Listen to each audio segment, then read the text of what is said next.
Bismillahirrahmanirrahim. Assalamualaikum warahmatullahi wabarakatuh. Perkenalkan, nama saya Hasmita Sari dengan NIM A1I1200091 dari jurusan Pendidikan Matematika Fakultas Keguruan dan Ilmu Pendidikan Universitas Halu Oleo. Adapun video ini dibuat dalam rangka melengkapi tugas mata kuliah pendidikan inklusif. Terkait dengan mata kuliah pendidikan inklusif, maka saya akan sedikit mengenalkan tentang pendidikan inklusif.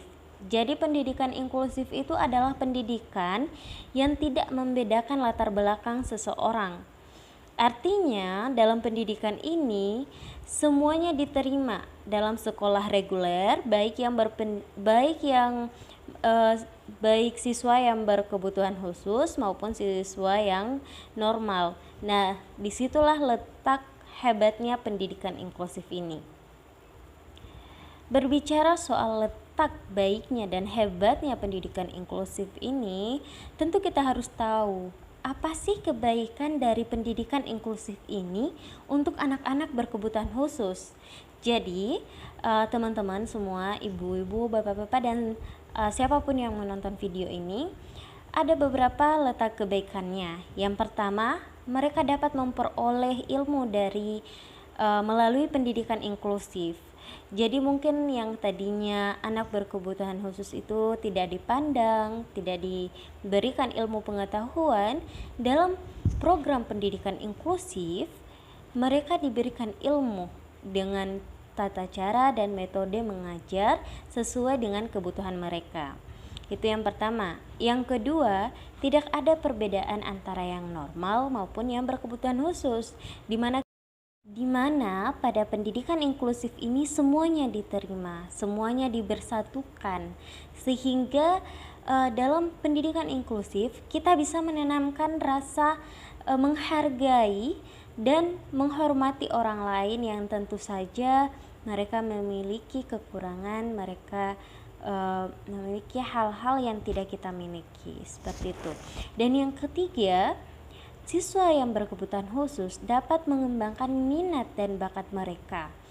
Jadi selain mereka memperoleh ilmu, mereka pun mampu atau bisa dapat mengembangkan minat dan bakat mereka melalui pendidikan inklusif. Contohnya seperti ajang lomba olahraga, olimpiade olahraga yang khusus dibuat untuk anak-anak berkebutuhan khusus.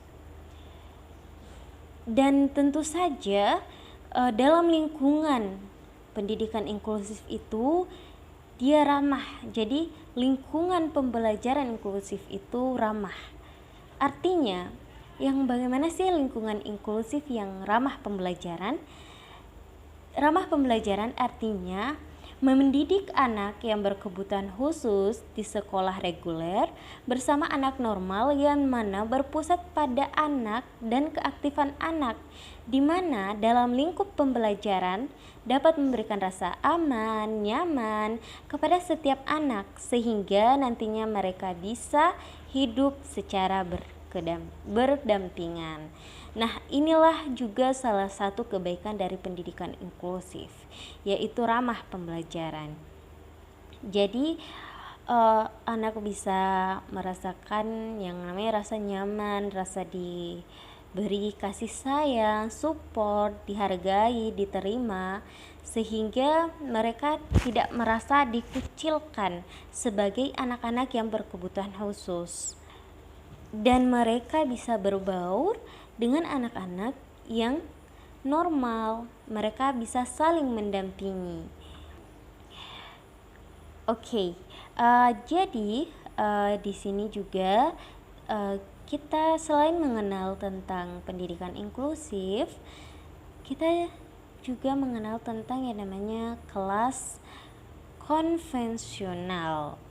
Jadi antara kelas pendidikan inklusif dan kelas konvensional itu agak berbeda. Di mana kelas konvensional itu guru menjelaskan dan kita sebagai siswa mendengarkan. Tetapi kalau dia kelas inklusif, guru itu harus menyesuaikan kebutuhan siswanya. Jadi tidak hanya sekedar menjelaskan dan muridnya mendengarkan, tetapi guru juga harus memberikan metode-metode yang bisa disesuaikan dan yang bisa diterima oleh anak-anak pada kelas inklusif itu. Oke, kita kembali kepada sekolah inklusif yang ramah pembelajaran. Jadi ada karakteristik dari sekolah inklusif yang ramah pembelajaran ini, di mana karakteristiknya yaitu menerima anak dengan apa adanya serta dapat responsif dan merupakan suatu kelompok yang kohesif. Dengan kita responsif kepada anak, dengan kita menerima apa adanya seorang anak-anak itu, maka mereka akan lebih merasa dihargai. Itulah ciri dari atau karakteristik dari sekolah ramah sekolah inklusif yang ramah pembelajaran. Baik, saya akan melanjutkan penjelasan terkait tentang pendidikan inklusif ini. Jadi, pendidikan inklusif itu memiliki manfaat, di mana manfaat sekolah inklusif yang ramah pembelajaran untuk guru dan orang tua. Untuk guru sendiri itu, yang pertama mampu mengatasi tantangan. Yang kedua, mampu mengambil sikap positif dan proaktif terhadap anak berkebutuhan khusus maupun anak-anak yang normal. Yang ketiga, mencoba hal baru dalam memberikan pembelajaran kepada anak-anak berkebutuhan khusus. Nah, sebagai seorang guru, tentu saja dalam menyikapi atau menanggapi problematika yang dialami oleh anak-anak, terutama bagi anak-anak yang berkebutuhan khusus, itu tentu saja kita akan mendapatkan tantangan yang baru, dan di sini kita mampu mengolah diri, mengasah diri kita sejauh mana kita mampu untuk memberikan pengetahuan kita, memberikan penyelesaian terhadap problematika yang dialami oleh anak-anak yang kita didik. Kemudian lanjut untuk manfaat orang tua. Oke, bagi orang tua ya. Jadi yang pertama, orang tua lebih banyak belajar bagaimana mendidik seorang anak dengan baik. Yang kedua, orang tua dapat berinteraksi dengan orang lain. Yang ketiga, orang tua merasa dihargai dan ikut bermitra dalam pendidikan anak. Oke, beralih ke poin kedua tadi, yaitu orang tua dapat berinteraksi dengan orang lain. Kenapa? Karena di sini dalam pendidikan inklusif itu tidak hanya dalam lingkup guru dan siswa, tetapi juga membawa orang tua. Jadi orang tua pun berperan penting dalam pendidikan inklusif, karena yang namanya anak-anak berkebutuhan khusus itu tentu saja mereka perlu dukungan dari orang tuanya, perlu dampingan dari orang tuanya, sehingga banyaknya anak berkebutuhan khusus tentu saja banyak juga orang tua yang mendampingi dan mereka akan saling berinteraksi, ya kan? Oke, kemudian kita lanjut. Oke, yang itu langkah-langkah yang perlu ditempuh dalam mengkondisikan lingkungan sekolah inklusif yang ramah pembelajaran. Jadi, pertama, penuhi prinsip-prinsip penyelenggaraan pendidikan inklusif seperti prinsip pemerataan dan peningkatan mutu. Kemudian prinsip kebutuhan individual, prinsip kebermaknaan, prinsip keberlanjutan, dan prinsip keterlibatan. Untuk prinsip pemerataan dan peningkatan mutu di sini merupakan filosofi dan strategi dalam upaya pemerataan kesempatan memperoleh layanan peningkatan dan pendidikan yang memungkinkan dapat memberikan akses pada semua anak dan menghargai perbedaan. Kemudian yang kedua, prinsip keberagaman.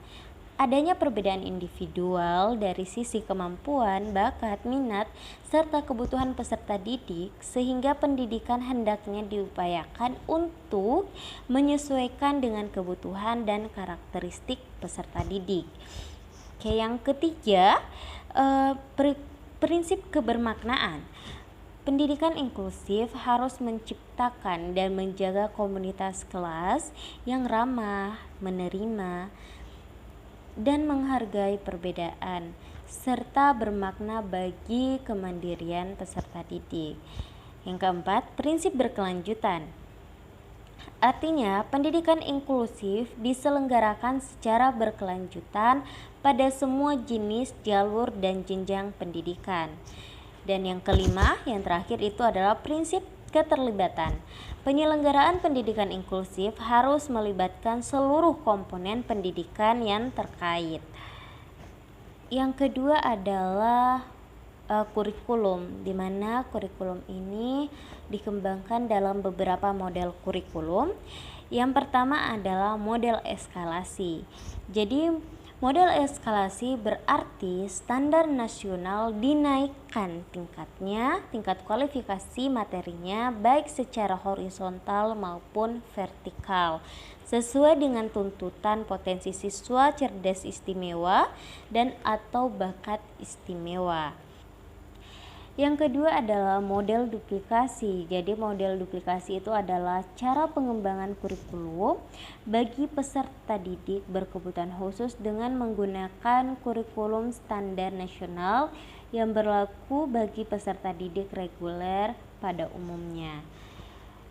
Yang ketiga adalah model modifikasi, artinya merubah untuk disesuaikan, di mana modifikasi kurikulum bagi peserta didik berkebutuhan khusus dikembangkan dengan cara merubah kurikulum standar nasional yang berlaku bagi peserta didik reguler untuk disesuaikan dengan kemampuan peserta didik yang berkebutuhan khusus. Kemudian yang keempat adalah model substitusi, yang berarti mengganti. Jadi kurikulum yang dianggap tidak terlalu penting atau bukan tidak penting tapi dianggap susah untuk dicermati oleh anak berkebutuhan khusus, maka di sini inilah gunanya model substitusi untuk mengganti kurikulum tersebut sehingga bisa dipahami dan dicermati oleh anak-anak berkebutuhan khusus. Model omisi yang terakhir nih, model omisi. Omisi artinya menghilangkan. Jadi kurikulum omisi ini menghilangkan sebagian keseluruhan isi kurikulum standar nasional karena tidak mungkin diberikan kepada peserta didik yang berkebutuhan khusus. Kemudian yang terakhir itu adalah pilih model pembelajaran inklusif, yaitu yang pertama kelas reguler. Anak berhambatan belajar bersama anak reguler sepanjang hari dengan menggunakan kurikulum yang sama. Jadi kita harus mengolah bagaimana caranya agar anak-anak ini tidak bosan atau tidak terhambat belajarnya karena menggunakan kurikulum yang sama. Kemudian bentuk kelas reguler dengan klaster, di mana anak berhambatan belajar bersama anak lain dalam kelas reguler dalam kelompok khusus. Kemudian C itu adalah bentuk kelas reguler dengan pull out. Anak berhambatan belajar bersama anak lain di kelas reguler, namun dalam waktu tertentu ditarik dari kelas reguler ke ruang sumber untuk belajar dengan guru pembimbing khusus. Kemudian bentuk kelas reguler dengan klaster dan pull out. Anak berhambatan belajar bersama anak lain di kelas reguler dalam kelompok khusus, namun dalam waktu tertentu ditarik dari kelas reguler ke ruang sumber untuk belajar dengan guru pembimbing khusus. Ada kemudian yang model kelima, model pembelajaran inklusif yang kelima itu adalah bentuk kelas khusus dengan berbagai pengintegrasian. Anak berhambatan belajar di kelas khusus pada sekolah reguler, namun dalam bidang-bidang tertentu dapat belajar bersama anak lain di kelas reguler. Lanjut yang terakhir yaitu bentuk kelas khusus penuh di sekolah reguler. Baik, ini adalah bukan penjelasan tapi pengenalan terakhir dari saya tentang pendidikan inklusif. Adapun bagian terakhir itu adalah tentang best practice atau pendidikan yang kita berikan atau metode yang kita berikan itu adalah yang terbaik. Nah, yang pertama dalam pengelolaan pembelajaran sekolah inklusif itu adalah perencanaan program pelaksanaan anak berkebutuhan khusus. Di sini ada 5, yaitu program anak berkebutuhan khusus. Jadi kita membuat program-program untuk anak-anak yang berkebutuhan khusus. Kemudian ada tim penanganan untuk anak berkebutuhan khusus, kemudian sarana dan prasarana yang menunjang belajar anak yang berkebutuhan khusus, media untuk anak berkebutuhan khusus, dan penguatan kompetensi guru. Kenapa di sini ada penguatan kompetensi guru?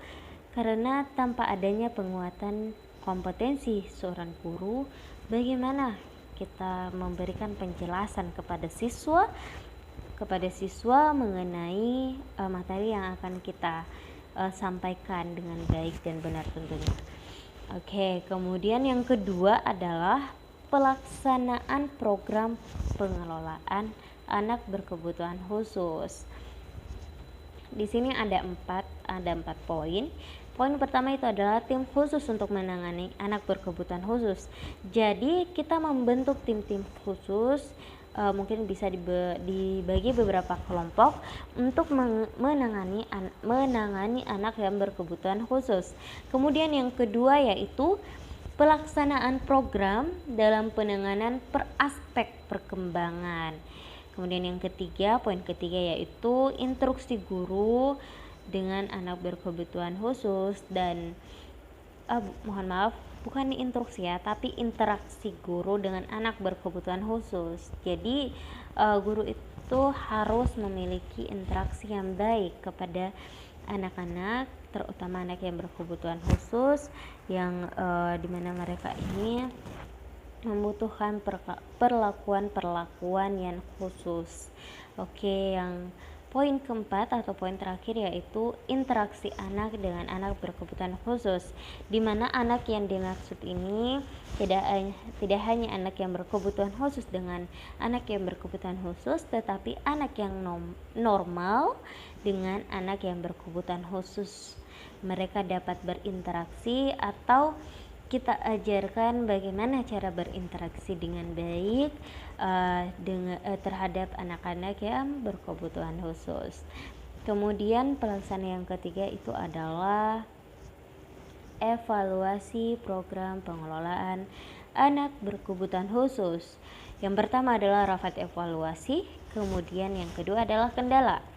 Di dalam rapat evaluasi tentu kita akan membahas tentang apa yang sudah terlaksana, kemudian yang mana yang terlaksana dengan baik dan yang mana yang tidak terlaksana dengan baik atau yang memiliki kendala. Nah, kendala inilah kita harus sama-sama rapatkan kembali untuk membicarakan atau untuk memberikan solusi agar kendala tersebut dapat kita selesaikan atau dapat kita handle sehingga program untuk anak berkebutuhan khusus itu terlaksana dengan baik. Oke. Mungkin itu saja yang dapat saya sampaikan atau yang dapat saya perkenalkan mengenai pendidikan inklusif. Jika ada salah kata atau kurang berkenan di hati, mohon dimaafkan karena yang baik dan yang benar itu hanya milik Allah Subhanahu wa taala. Akhir kata, wassalamualaikum warahmatullahi wabarakatuh.